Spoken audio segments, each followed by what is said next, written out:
नमस्कार, मैं हूं आपके साथ मयंक। तो देखिए, मिडिल ईस्ट में एक बार फिर जंग शुरू हो चुकी है। इसको जंग की शुरुआत ही माना जाएगा।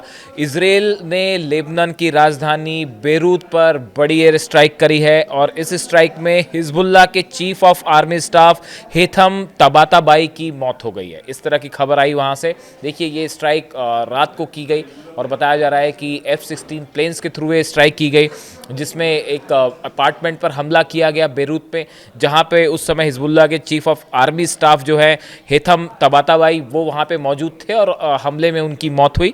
बाद में हिजबुल्लाह की तरफ से भी इसका कंफर्मेशन आया। Hezbollah confirm Tabatabai that adding Israel had crossed a red line in carrying out the strikes. इसके बाद हिजबुल्लाह की तरफ से चेतावनी देते हुए कहा गया कि इजराइल ने जो है वो रेड लाइन पार की है और इसका जवाब दिया जाएगा। इस तरह की बात हिजबुल्लाह की तरफ से कही गई।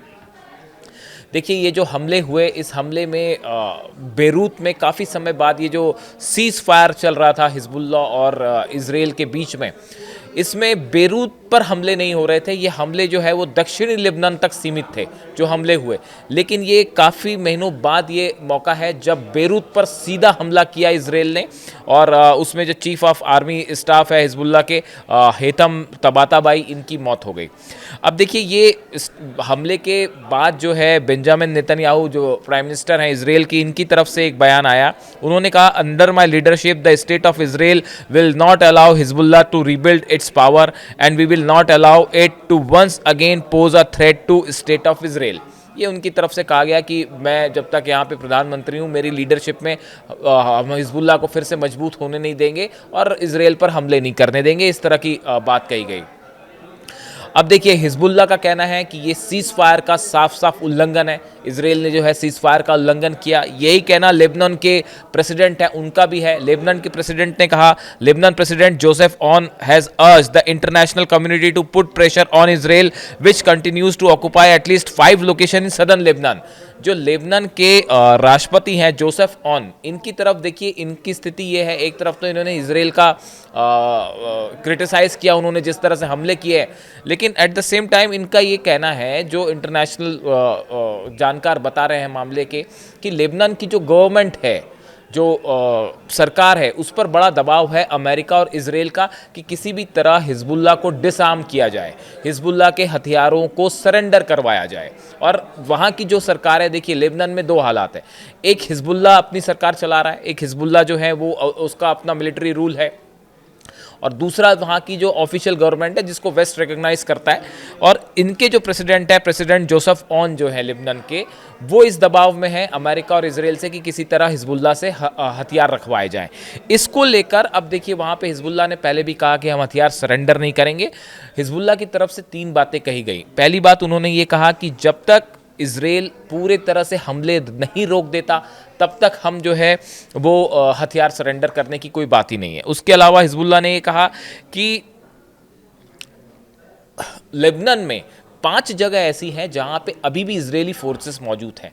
जब तक इन 5 इलाके से पूरी तरह इजरायली फोर्सेस विड्रॉ नहीं करती, तब तक हम हथियार नहीं छोड़ सकते, हम हथियार सरेंडर नहीं करेंगे। और तीसरी चीज़ उन्होंने कहा कि पूरी तरह से सीज़ फायर की शर्तों का जब तक पालन नहीं होगा, तब तक जो है हम हथियारों को छोड़ने की कोई बात नहीं होगी। तो ये शर्तें कमोबेश वैसी हैं जो कि हमास के साथ सीज़ फायर के दौरान, देखिए सेकेंड दौर की बात हमास के साथ आगे नहीं बढ़ पाई, और उसमें भी यही सब चीज़ें थी जिसको लेके डेडलॉक अब हिजबुल्लाह और वहाँ की लेबनान सरकार के बीच में है, या इजराइल और हिजबुल्लाह के बीच में दिखाई दे रहा है। हथियार छोड़ने को लेकर उसी तरह से रिलेक्टेंट है हिजबुल्लाह जिस तरह से हमास है।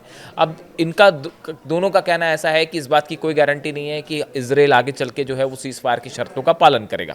तो इस वजह से हिजबुल्लाह हथियार छोड़ने को राजी नहीं है।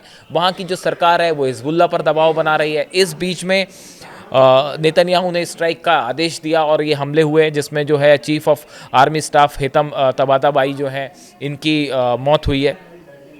अब देखिए, सवाल ये है कि क्या इन हमलों के बाद, इसमें जो सबसे इंटरेस्टिंग चीज़ है कि इसके बाद ईरान की तरफ से प्रतिक्रिया आई है। ईरान ने इन हमलों की सख्त निंदा की है और इजराइल पर सीज़ फायर की शर्तों को तोड़ने का आरोप लगाया है।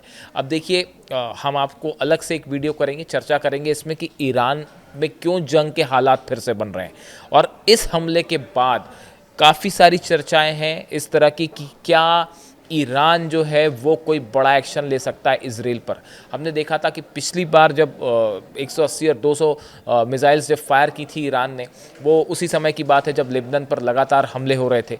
उसके बाद जो है वो ईरान की तरफ से मिसाइल्स फायर की गई थी।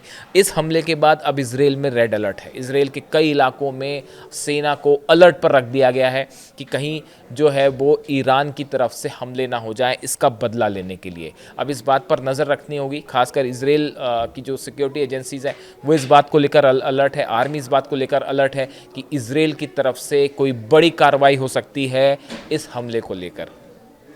देखिए, हमने देखा कि इस तरह की खबरें आई कि पिछले कुछ वक्त में हिजबुल्लाह तेज़ी से मजबूत हो रहा है, और इस तरह भी खबरें आई कि ईरान की तरफ से मदद की जा रही है। देखिए, इजराइल ने कई उन रूट्स को ब्लॉक कर दिया था जहां से हिजबुल्लाह के हथियार पहुंच रहे थे।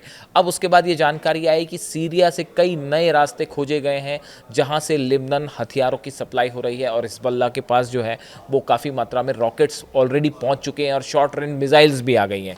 इस तरह की खबरें खुफिया एजेंसीज से आई थी, और उसके बाद ये स्ट्राइक होने के बाद एक बार फिर मिडिल ईस्ट में ज़बरदस्त तनाव है। देखिए, गज़ा में स्ट्राइक्स जारी हैं। 2 दिन पहले ही जो है इजराइल ने वहाँ पे ज़बरदस्त हमले किए हैं और उसमें कई लोगों की मौत भी हुई। तो हमास के साथ हालात फिर से बहुत तनावपूर्ण है। वहाँ सीज़ फायर होने नहीं होने का लगभग कोई मतलब ही नहीं है, जिस तरह से हमले हो रहे हैं और लोगों की मौत हो रही है। यानी देखिए, गज़ा वाला फ्रंट एक बार फिर खुल चुका है, और अब इस लेबनान के साथ हिजबुल्लाह वाले फ्रंट पर भी जंग के आसार बन रहे हैं। दोनों ही फ्रंट पे एक बार फिर हालात बहुत तनावपूर्ण है और किसी भी वक्त कोई बड़ा हमला हो सकता है। इन सूरत हाल में अब सबकी नज़र इस बात पर है कि ईरान का अगला कदम क्या हो सकता है, और ईरान पर कैसे जंगी हालात बने हुए हैं। ईरान में वहाँ से कई बड़ी खबरें आई हैं, उसको लेकर हम अलग से वीडियो बनाएंगे। फिलहाल इन दोनों हमले से जुड़ी जो भी जानकारी होगी वो हम आप तक पहुँचाएंगे। Thank you so much.